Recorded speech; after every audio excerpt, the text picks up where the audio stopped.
എനിക്ക് കിട്ടിയ ഇൻഫോർമേഷൻസ് പറയാം. കാരണം എന്ന് പറഞ്ഞാൽ രക്ഷാപ്രവർത്തനത്തിന്റെ ഓൺ സീൻ ആയിട്ടുള്ള കാര്യങ്ങളൊക്കെ ഇന്ത്യൻ കോസ്റ്റ് ഗാർഡാണ് അറിയിക്കാൻ പറ്റുന്നത്. കാരണം എനിക്ക് കിട്ടിയ വിവരം എന്ന് പറയുന്നത് സിംഗപ്പൂർ ഫ്ലാഗ് വെസലാണ്. വാൻ ഹൈ 503 ആണെന്നാണ് കപ്പലിന്റെ പേര്. 269 മീറ്റർ നീളവും 32 മീറ്റർ വീതിയുമുള്ള കപ്പലാണ്. അതിനുള്ള കോൾ ചെയിൻ F6 AV2 ആണ്. അത് കൊളംബോ തുറമുഖത്തിൽ നിന്നും പുറപ്പെട്ട് നവാഷേവ, ബോംബെക്കടുത്തുള്ള നവാഷേവ എന്ന് പറയുന്ന തുറമുഖത്തേക്കുള്ള പോകുന്ന കപ്പലാണ്. കപ്പലില് ക്രൂ ആയിട്ട് ഇന്ത്യക്കാരും തന്നെ ഇല്ല. 22 ജീവനക്കാരാണ് ഉള്ളത്.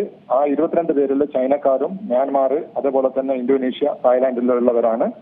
മൗണ്ട് ദില്ലി എന്ന് പറയുന്ന അഴീക്കലിനടുത്തുള്ള ലൈറ്റ് ഹൗസിൽ നിന്നും 44 നോട്ടിക്കൽ മൈൽ അകലെ, 230 ഡിഗ്രി 44 നോട്ടിക്കൽ മൈൽ അകലെയാണ്. അക്ഷാംശ രേഖാംശത്തിലും പറയുകയാണെങ്കിൽ 11 degree 32 minute north, 74 degree 37.8 east. ഈ സ്ഥലത്താണ് ഈ അപകടം നടക്കുമ്പോൾ ഉണ്ടായിരുന്ന പൊസിഷൻ.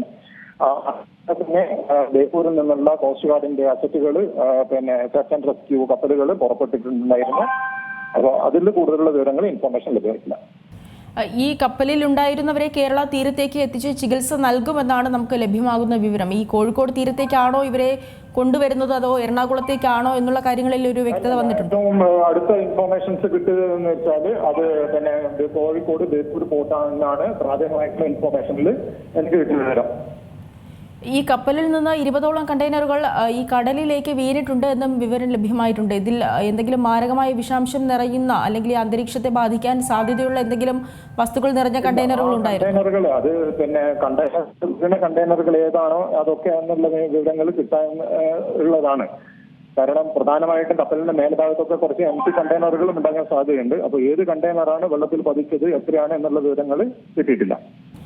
എങ്ങനെയാണ് ഇനി തുടർന്നുള്ള നടപടികൾ അത് നടക്കാൻ പോകുന്നത് അവിടെ?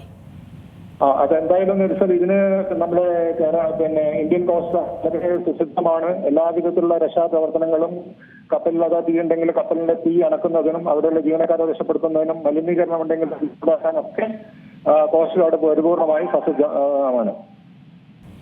ഈ രക്ഷിച്ച ആളുകളിൽ ഒരാൾക്ക് ഗുരുതരമായി പൊള്ളലേറ്റിട്ടുണ്ട് എന്നുള്ള വിവരങ്ങൾ ലഭ്യമാകുന്നുണ്ട്. അതുപോലെ തന്നെ സാരമായി പരിക്കേറ്റവരുമുണ്ടല്ലോ.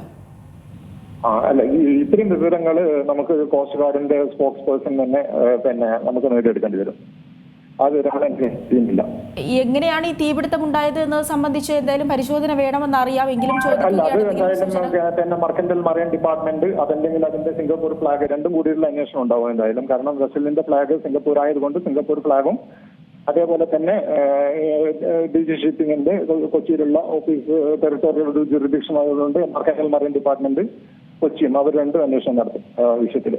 ഏറ്റവും പുതിയ വാർത്തകളും വിശേഷങ്ങളും വിരൽത്തുമ്പിലറിയാൻ സീ മലയാളം ന്യൂസ് എല്ലാ ഡിജിറ്റൽ പ്ലാറ്റ്ഫോമുകളിലും ലഭ്യം.